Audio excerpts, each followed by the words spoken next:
It's flowing. Oh, shit.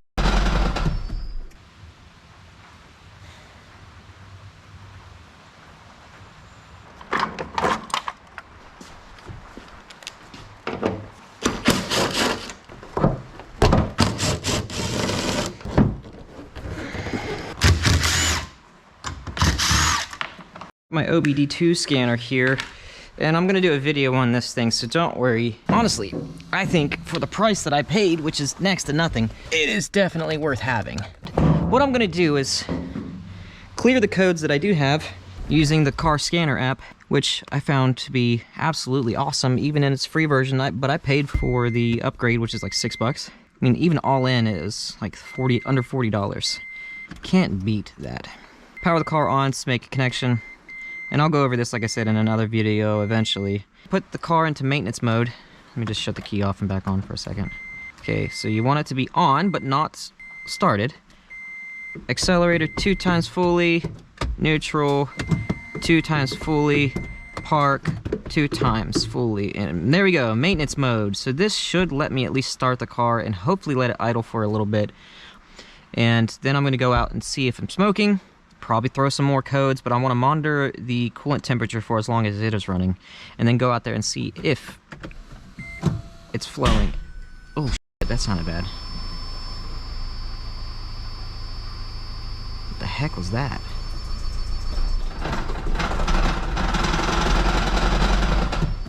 Awesome. Okay, so clearly we still have issues. Let me see what the oil looks like.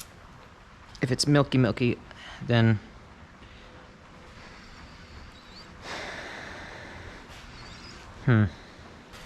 but it may not even be circulating through if the water pump's bad. But, yeah, that looks kind of milky, doesn't it? Yeah, damn it. If you remember from the last video, when I pulled it into the garage, I was hearing a noise, and I was almost dead certain that it was coming from a pump. There's some screwy things going on now. It started with what was definitely the EGR. So EGR cleaned it, got it taken care of, still had a misfire. The misfire led back to the camshaft positioning sensor, got that taken care of, and then come to find out the water pump. I never got an overheating message though. The only overheating message I ever got was one for the hybrid system back there, and that is associated with the clogged filter that I showed in the last video. After getting this taken care of, started it up again, and it was smoking white. It's never smoked ever. Listen, I'd rather you not smoke. And that leads me to believe now a head gasket. So I'm sort of in a catch-22. Do I fix it? Do I put a head gasket in it? Do I just try and seal it and hope for the best with a head gasket sealer? Which, by the way, they do work. And they can prolong an engine for quite some time as long as you take care of it. So what do? Do I dig into it? Change the water pump? So keep in mind that this is my daily driver and it's not my project car. I've got a project car over there. Do I risk it? And I say risk it because it just seems like it's been one thing after another.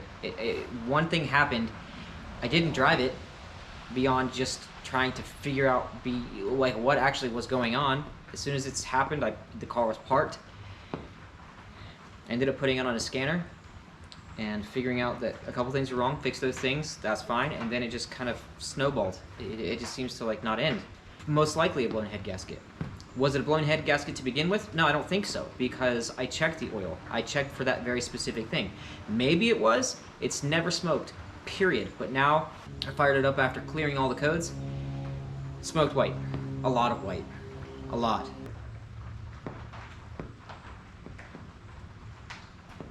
The car doesn't have a lot of miles on it, and it sucks because I don't drive the car hard, and I don't mistreat it. It's just my commuter, you know?